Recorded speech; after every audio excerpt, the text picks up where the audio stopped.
They knew they needed to dispose of her body to avoid suspicion. Under the cover of darkness, they carried Amanda's lifeless form to the back of a car. Their hearts heavy with guilt, they made their way to the riverside, intending to throw her body in the water and erase all evidence of their evil act. With united effort, they lowered her lifeless body into the river and left, each pretending as though nothing had happened. Meanwhile, a Black Valentine's Day. Valentine's Day was fastly approaching, and as the day drew closer, more and more people had stories to tell about their supposed lovers. In the midst of a society where it seemed like everyone had someone special to celebrate Valentine's Day with, Amanda felt left out and alone.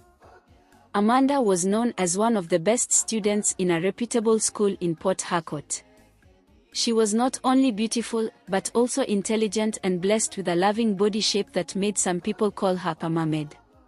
She was in her final year of secondary school and had made a commitment to give her best to her studies until deceit came knocking on her door.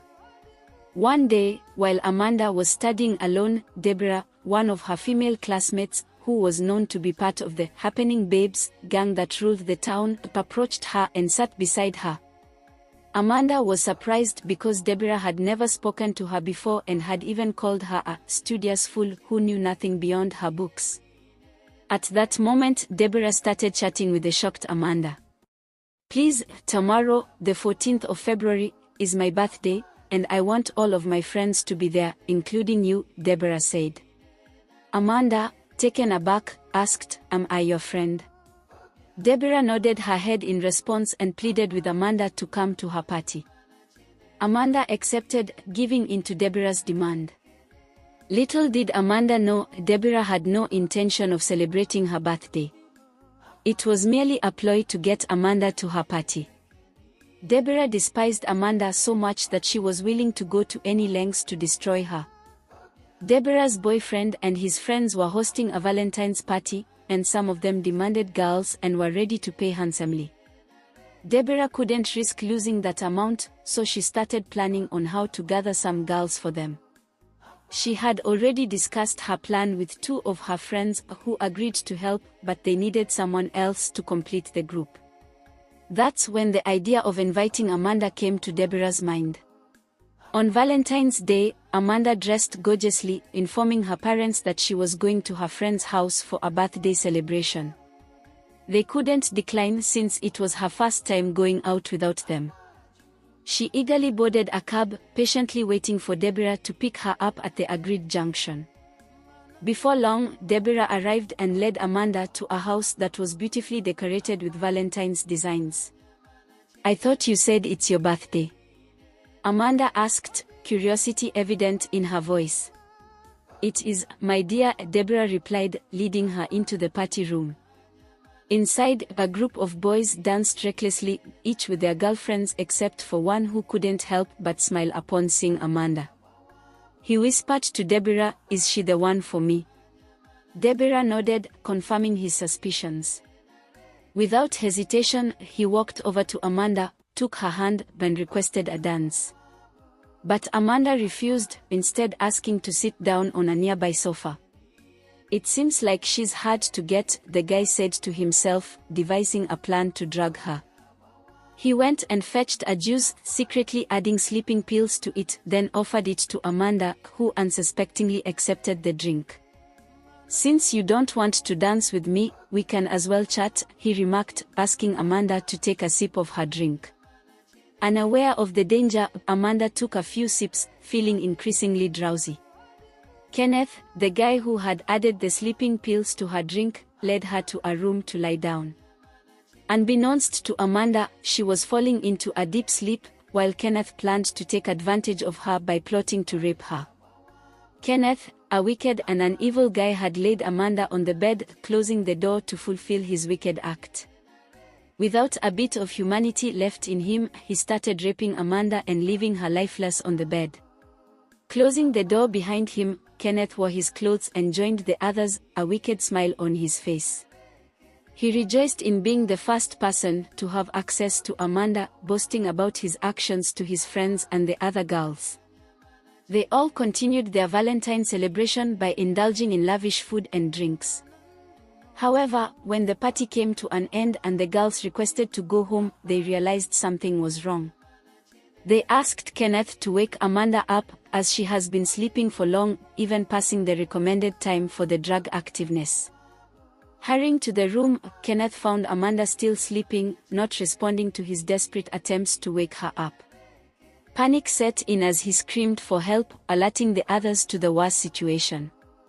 It became clear that Amanda had tragically passed away, having been given a lot of sleeping pills and the rape that comes with it. Fear washed over the group as they contemplated how to hide their dark secret. They knew they needed to dispose of her body to avoid suspicion. Under the cover of darkness, they carried Amanda's lifeless form to the back of a car. Their hearts heavy with guilt, they made their way to the riverside, intending to throw her body in the water and erase all evidence of their evil act. With united effort, they lowered her lifeless body into the river and left, each pretending as though nothing had happened. Meanwhile, Amanda's worried parents became increasingly anxious as their daughter, who never stayed out at night, failed to return. Quickly, they tried calling her phone, only to discover it was switched off. Kenneth had discarded it into his dustbin earlier. Fearing the worst, they made their way to the police station in the early morning to report her as missing. The police tried to reassure them, suggesting that perhaps she had gone out with friends to celebrate Valentine's Day under the pretense of attending a birthday party. But Amanda's parents knew in their hearts that their daughter would never deceive them. Following the instructions of the police, they returned home, holding on to a glimmer of hope that Amanda would soon come back to them. Desperate to find her, they plastered pictures of Amanda on every wall in Port Harcourt, hoping someone would recognize her and provide information on her whereabouts. Days turned into weeks, and still, there was no news. Amanda's parents were consumed by grief, unable to understand the possibility of her being kidnapped, unaware that their beloved daughter had met a tragic fate. They cried endlessly, their hearts shattered by the unbearable loss they had experienced. The police also went to the school to gather information from her classmates, but none of them agreed to knowing her whereabouts, even Deborah and her friends who had caused her painful death. "It's obvious your daughter lied to you both. She said she's going to a classmate's party and none of them hosted a birthday party on that day. There's a possibility she got kidnapped or she's still in her lover's place.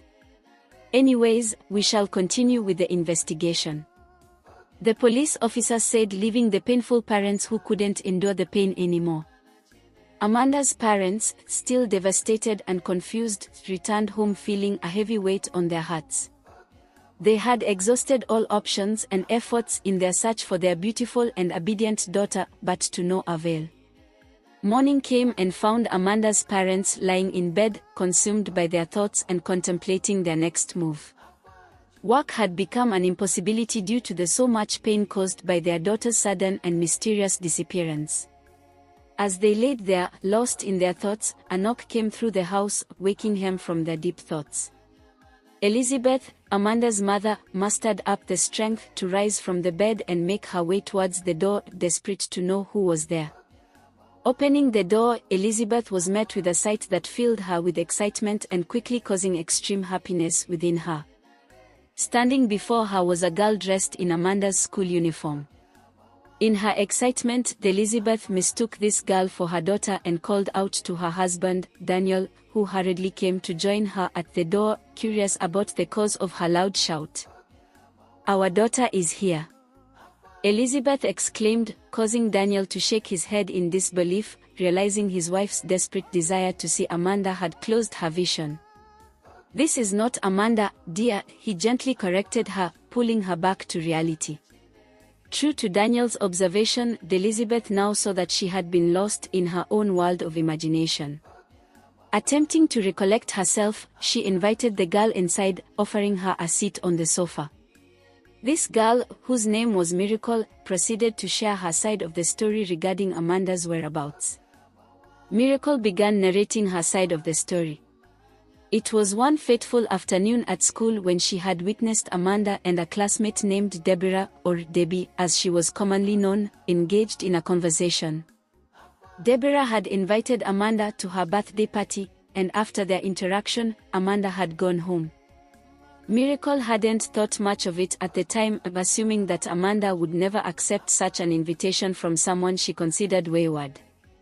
The revelation of Deborah's involvement both shocked and surprised Amanda's parents, as they had no idea that she might know anything about their missing daughter. Determined to get to the bottom of things, they quickly brought Miracle along to the police station to inform the police officers of the new information they had gathered. The police officers wasted no time and headed straight to the school, where they arrested two of Deborah's friends, as Deborah herself was absent that day. Upon questioning, the friends were stubborn and totally denied having any knowledge of Amanda's whereabouts. However, they claimed that Amanda had left the party with a man who she had danced with during the party. They also lied that Amanda had followed the man because he was rich. The police officers found their story false and demanded to know the address where the party had taken place. Fearing not to be exposed or suspected by the police officers, the two girls quickly called the location, making the officers to rush there in search of anything that could help them in finding Amanda. Their hopes were broken when they discovered the house locked and no one was there.